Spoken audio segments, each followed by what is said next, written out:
ಬಾದಾಮಿ ಗುಹಾಂತರ ದೇವಾಲಯಗಳು.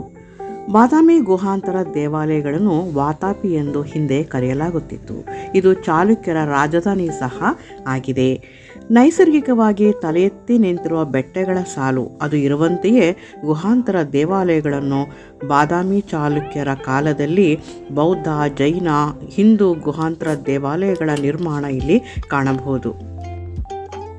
ಬೆಟ್ಟಗಳಲ್ಲೂ ವೈವಿಧ್ಯಮಯ ಆಕಾರ, ಬಣ್ಣಗಳ ಮಿಶ್ರಣಗಳನ್ನು ಕಾಣಬಹುದು. ಎದುರಿಗೆ ಗುಹಾಂತರ ದೇವಾಲಯ, ಸಾಲಾಗಿ ಕೆತ್ತಿ ನಿಲ್ಲಿಸಿರುವ ದೇವಾನುದೇವತೆಗಳ ಅಂದವಾದ ಚಿತ್ರ.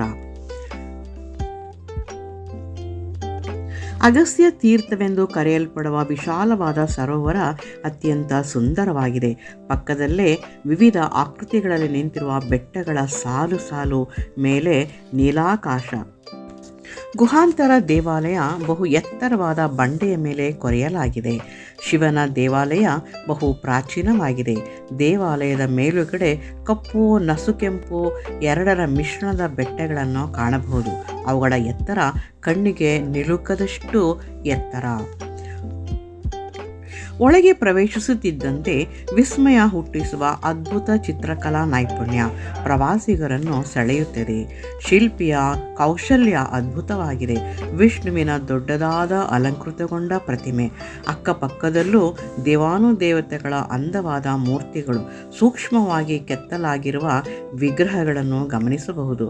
ಹಾಗೆ ಮೇಲೆ ನೋಡುತ್ತಿದ್ದರೆ ಕಂಬಗಳ ಮೇಲೆ ಕೆತ್ತಿ ನಿಲ್ಲಿಸಿರುವ ವಿಗ್ರಹಗಳು, ಚಾವಣಿಯ ಮೇಲೂ ಅಂದವಾದಂತಹ ಚಿತ್ರಕಲೆ, ಫ್ರೇಮ್ ವರ್ಕ್, ಮಧ್ಯದಲ್ಲಿ ಅಂದವಾದ ವಿಗ್ರಹ, ಕಂಬಗಳ ಸುತ್ತಲೂ ಅಲಂಕೃತಗೊಂಡ ಗೊಂಬೆಗಳ ಸಾಲು ಕಂಬಕ್ಕೆ ಜೀವ ಬಂದಂತೆ ತೋರುತ್ತದೆ. ಇಡೀ ಕಂಬವೇ ಕೆತ್ತನೆ ಕೆಲಸಗಳಿಂದ ಅಂದಗೊಂಡಿದೆ. ದೇವಾಲಯದ ಎರಡೂ ಕಡೆ ಅದ್ಭುತ ಕೆತ್ತನೆಗಳಿಂದ ಅಲಂಕೃತಗೊಂಡ ದೇವರ ಮೂರ್ತಿಗಳು ಒಂದೇ ಮಾದರಿಯಲ್ಲಿ ಸೃಷ್ಟಿಗೊಂಡಿದೆ. ಕಂಬಗಳ ಮೇಲೆ, ಚಾವಣಿಯ ಮೇಲೆ ಎಲ್ಲ ಕಡೆ ಹೃದಯ ಸ್ಪರ್ಶಿ ಕೆತ್ತನೆಯ ಅಲಂಕಾರಗಳು. ಚಾವಣಿಯ ಮೇಲೆ ಅಲಂಕೃತಗೊಂಡ ದೇವಾನುದೇವತೆಗಳ ಚಿತ್ರ.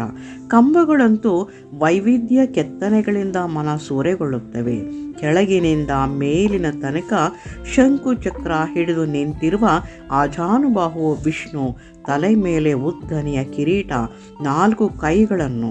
ಓಹ್, ಭಗವಂತನ ಮೇಲೆ ಅಪಾರ ಭಕ್ತಿ ಮೂಡುತ್ತದೆ. ಒಂದೇ ರೀತಿ ಕಾಣುವ 4 ವಿಗ್ರಹಗಳು, ಮತ್ತೊಂದೆಡೆ 1 ವಿಗ್ರಹ. ಕಂಬಗಳ ಮೇಲಿನ ಶಿಲ್ಪ ವೈವಿಧ್ಯ, ಎಡೆಬಿಡದೆ ಜೋಡಿಸಲಾದ ವಿಗ್ರಹಗಳು ಅಲ್ಲೇ ಕಣ್ಣುಗಳು ನೆಲೆ ಬಿಡುವಂತೆ ಮೋಡಿ ಮಾಡುತ್ತದೆ. ಮಂತ್ರಮುಗ್ಧರಾಗುತ್ತೇವೆ. ವೃತ್ತಾಕಾರದ ನಡುವಿನ ಜೋಡಿ ವಿಗ್ರಹಗಳು ಕಂಬದ ಕೆಳಭಾಗದಲ್ಲಿ ಕಾಣುತ್ತವೆ. ಸಾಲಾಗಿ ಕಾಣುತ್ತಿರುವ ಕಂಬಗಳು, ಅವುಗಳ ಮೇಲಿನ ಶಿಲ್ಪ ಚಿತ್ತಾರಗಳು, ಜೋಡಿ ಜೋಡಿಯಾಗಿ ನಿಂತಿರುವ ಭಂಗಿ ಅದ್ಭುತ. ಎದುರಿಗೆ ಕಾಣುತ್ತಿರುವ ಗರ್ಭಗುಡಿ, ಸುತ್ತಲೂ ಎತ್ತರವಾದ ಮೆಟ್ಟಿಲುಗಳು, ಬೆಟ್ಟ ಕೊರೆದು ಮಾಡಿರುವ ಮೇಲ್ಛಾವಣಿ, ಪಂಚಾಕೃತಿಯ ಪ್ರವೇಶದ್ವಾರ. ಅದರ ಮುಂದೆ ಮತ್ತೊಂದು ಬಗೆಯ ಶಿಲ್ಪಚಿತ್ರ ಎದುರಿಗೆ ಕಾಣುತ್ತದೆ. ಭವ್ಯವಾದ ಶಿಲ್ಪ, ಕಂಬಗಳ ನಡುವೆ ದೇವಾಲಯದ ಮಾದರಿಯಲ್ಲಿ ಕಾಣುವ ಸುಂದರ ಮೂರ್ತಿ ಮತ್ತೊಮ್ಮೆ ಮಗದೊಮ್ಮೆ ನೋಡುತ್ತಾ ಇರುವಂತೆ ಮಾಡುತ್ತದೆ. ವಿವಿಧ ಆಕೃತಿಗಳನ್ನು ಮೂಡಿಸುವ ಕಂಬಗಳು.